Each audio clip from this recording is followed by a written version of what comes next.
Good morning, ladies and gentlemen. I'm meadsyre69. Welcome back to the channel. Now today we have Right Tank Wrong Gun, and this is an episode or part of series that I haven't done in a long time. I mean, I started Right Tank Wrong Gun a couple of years ago, but it has been a while since I have done an episode. So today we are looking at the Sturer Emil. Of course, the Sturer Emil is the German TD. Not a bad tank. It has a beautiful gun, but that is just about it. So what is the tank like if you play it with the wrong gun? Now, weird enough, it's not actually too bad. So going by, I mean, the first one here is the usual gun, the 128mm, and you also have a 105mm gun. So the difference between them two, obviously the second one, the 105mm is stock, but it's not bad. It's really not bad. The penetration obviously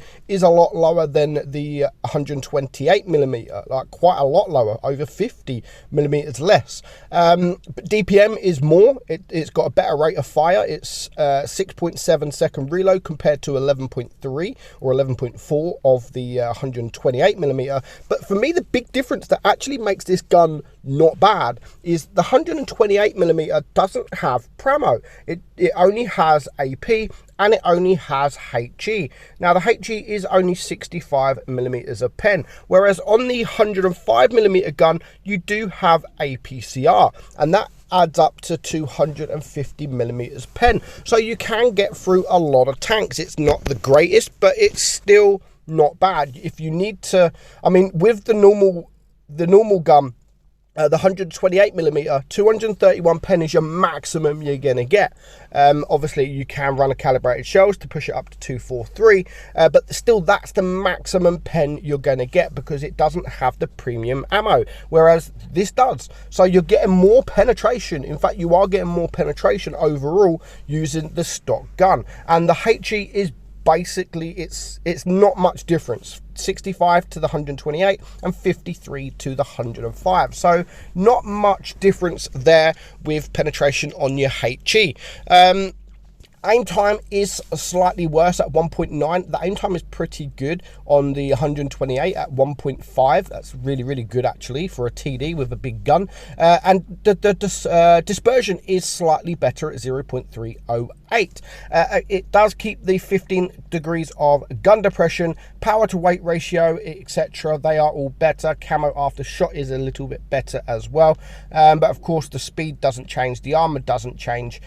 So it's better than I thought. It's better than I thought it was going to be. So we're going to hop over and we're going to see a couple of games using the 105mm gun.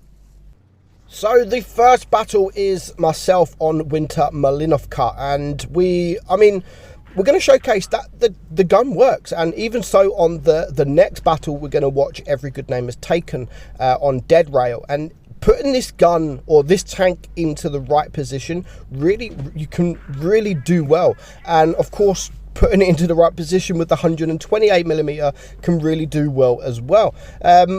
Especially ammo racking tanks. Ammo racking tanks is a beauty of a thing to do with this gun. You can ammo rack tank, but for me, I'm not a lover of the tank, to be honest. It's very slow. Of course, it doesn't have premium ammunition, and it's got no armor. It literally has nothing.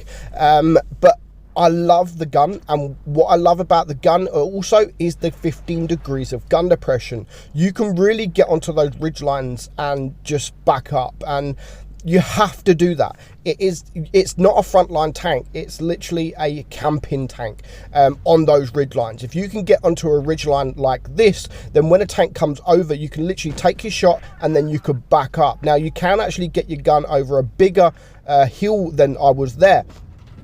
So that is the best thing about the tank, and that is the gun depression, the 15 degrees of gun depression. If you can get yourself on the perfect ridgeline where you are only literally showing your gun, then you can perform well as long as you don't get rushed. But it's definitely a sniping tank. With the aim time it's got, the dispersion's not too bad, and the gun depression, it 100% is a camping tank. It is sit at the back, camp, farm some damage, and then maybe later on in the game you may be required to sort of push a little bit forward. So this game, it's just the Smasher left alive. He does take care of our KV2, but luckily because of my reload, we are able to reload before he gets out. Now, maybe I wouldn't have had that shot if I was using the 128mm gun. Maybe I would have, who knows? Maybe I would have took him out the first shot.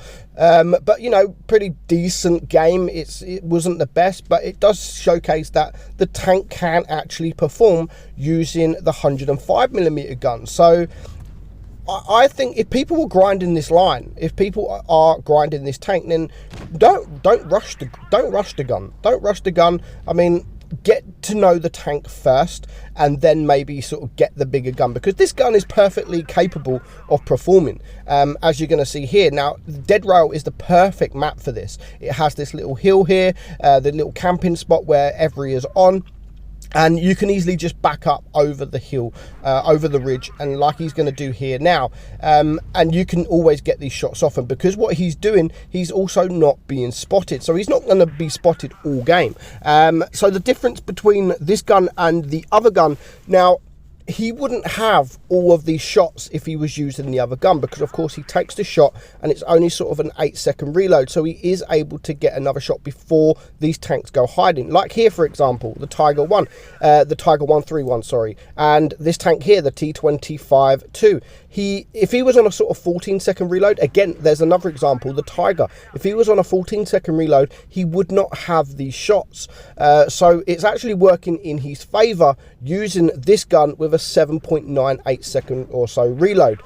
So it really is working in his favor, and so you can see that the gun really does perform, and he's already farmed up 2k damage because of his positioning, because of the enemy's positioning, and of course his team. Lovely blind shot there on the turbo, but it is a 3 versus 5. We're not going to talk about the fact that it is newbie matchmaking. He still does brilliantly, and he still manages to farm this damage, mainly because of the gun he's using. I still think using the other gun, again, he wouldn't have had that shot on the SU-100Y there. He would still be reloading. So you're shooting twice before you would have even reloaded on the 128mm gun, and that makes all the difference. The reload does make all the difference, especially in this game. He has managed to farm up the damage, mainly because one, he's positioning. Of course, it is a TD position, and it's a great position at that. But two is mainly because of the reload. Again, here he's going to get the shot on the Tiger 1. The Tiger 1 was backing up. He wouldn't have had that shot if he was using the 128mm gun. So far he's blocked, well, he hasn't blocked anything. He hasn't even been spotted. It is a 2 versus 3, but he has farmed up 4k damage at the moment, and I'm still surprised he isn't getting spotted by this T29. But you can see he's at the back, he's by the red line, he's using the bush, and he's just farming damage, and he is penning with, as I say that, he bounces, but he hasn't really had to use premium ammunition yet. So when he does, he will. Again, another bounce there, but he didn't really aim in fully. He didn't go for the weak points, which he's now going to go for. And because of these bounces that he has done, it really has cost the Black Prince the game, or his life, and potentially it's cost him the game. So we're going to just see how he gets on. Nice shot there on the Tiger 1, 4.7k damage, or actually 4.9, and now he is actually spotted. So he has to now move. Doesn't want to sit in that position. The TOG is a fantastic tank. I don't care what everyone says.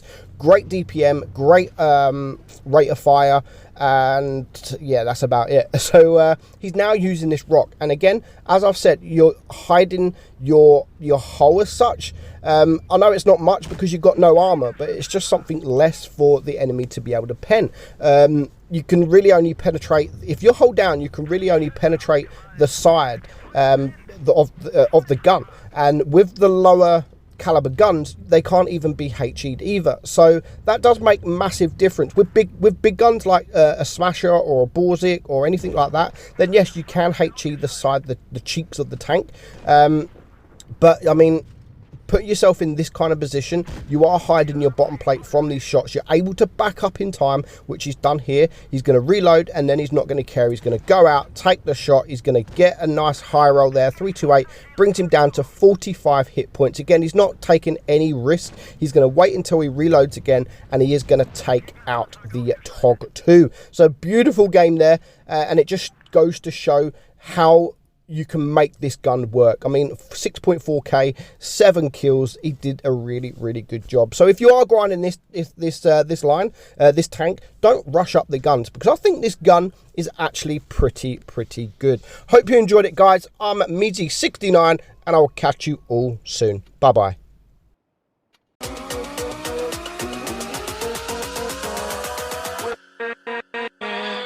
With